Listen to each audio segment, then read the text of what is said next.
भारत में red light area और कोठे, इन दोनों चीज़ों का इतिहास बहुत पुराना है। लेकिन इन दोनों चीज़ों की बात कहाँ करनी है, इसका ज़िक्र किसके सामने करना है, इसके ऊपर एक लिमिटेशन है। अगर इनका इतिहास पुराना है तो इसका मतलब ये नहीं है कि आप अपनी फैमिली के साथ बैठकर किसी कोठे की बात करोगे। हाँ, ये सच है कि इनका इतिहास पुराना है, लेकिन इन कामों को, इन धंधों को एक अलग नज़र से देखा जाता है। ये आपने समय रैना का शो इसलिए बंद कराया था क्योंकि उसमें वल्गैरिटी थी। हालांकि उसमें भी कुछ लोगों का कहना था कि इस शो के पीछे क्यों पड़े हो, भारत में और भी चीज़ें हैं, और भी प्रॉब्लम है सॉल्व करने के लिए, इतने रेप हो रहे हैं। मैं इन चीज़ों का समर्थन नहीं करता और मैं उस टाइम भी बोल रहा था, हालांकि रेप हो रहे हैं और भी प्रॉब्लम है, इसका मतलब ये नहीं है कि आप समय रैना के उस शो को जस्टिफाई करोगे। और सही समय पर इन चीज़ों के खिलाफ एक्शन ना लेने का नतीजा है समय रैना के शो का 10 गुना ज़्यादा वल्गैरिटी वाला ये शो उल्लू पर दिखाया जा रहा है। इसके खिलाफ कोई एक्शन कोई नहीं।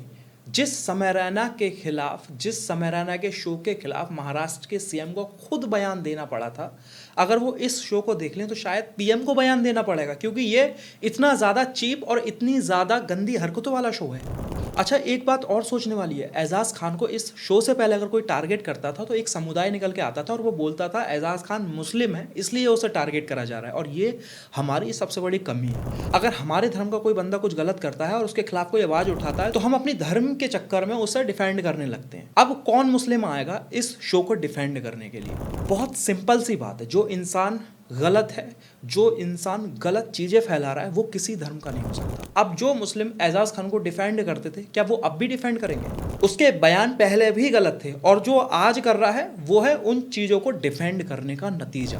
अगर पहले शहर में रेड लाइट एरिया या फिर कोटे होते थे तो उनकी एक फिक्स जगह होती थी, लेकिन आज ऐसे इन्फ्लुएंसर उन चीज़ों को ऑनलाइन ले रहे हैं। और सोचने वाली बात है, समय रैना के बाद सेंसर ने क्या कदम उठाए इन चीज़ों को रोकने के लिए, या वो सिर्फ एक इंसान के खिलाफ गुस्सा था? क्योंकि उस शो के बैन होने से किसी ने कुछ नहीं सीखा, बल्कि उससे ज़्यादा 10 गुना गंदी चीज़ों का शो आपके सामने ला दिया। वो सीधे आपको चैलेंज कर रहे हैं कि आप जितना मुझे रोकने की कोशिश करोगे मैं उससे ज़्यादा गंदगी फैलाऊंगा। अब इसमें सेंसर क्या करेगा? अब इसमें वो गवर्नमेंट क्या करेगी? अब सीएम साहब क्या बोलेंगे? क्योंकि ये तो क्लियर है, गंदगी फैलाने वालों पर कोई फ़र्क नहीं पड़ा उस शो के बाद, उस कंट्रोवर्सी के बाद, बल्कि उन्हें एक हवा मिल गई कि ऐसे शो बनाकर आप सस्ती पब्लिसिटी ले सकते हो। और सिस्टम को सोचना पड़ेगा, अगर आप कुछ एक्शन ले रहे हो किसी के अगेंस्ट तो आपको ये डिसाइड करना पड़ेगा ये जो आप एक्शन ले रहे हो वो ही एक्शन आप फ्यूचर में भी ले सको। ऐसा ना हो कि सिर्फ ट्रेंड को फॉलो करने के बाद ही एक्शन लो।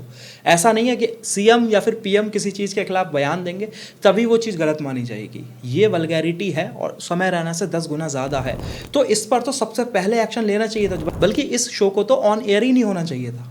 और मैंने पहले भी समय रैना को डिफेंड नहीं करा था, मैं आज भी बोल रहा हूँ, ऐसी चीज़ों पे एक्शन लेने का मतलब ये नहीं है कि आप आर्टिस्ट के अगेंस्ट हो, आप अगेंस्ट हो ऐसी वल्गैरिटी के। फिर वो चाहे कोई भी हो सकता है, वो किसी भी धर्म से हो सकता है, वो किसी भी जाति से हो सकता है। और ये जाति कार्ड और ये धर्म कार्ड जो लोग खेलते हैं ना, उन्हें सोचना चाहिए, जो इंसान गंदा है वो मेरे लिए भी गंदा है, वो कल को आपको भी गंदा ही करेगा। आप उससे अच्छे की उम्मीद नहीं कर सकते।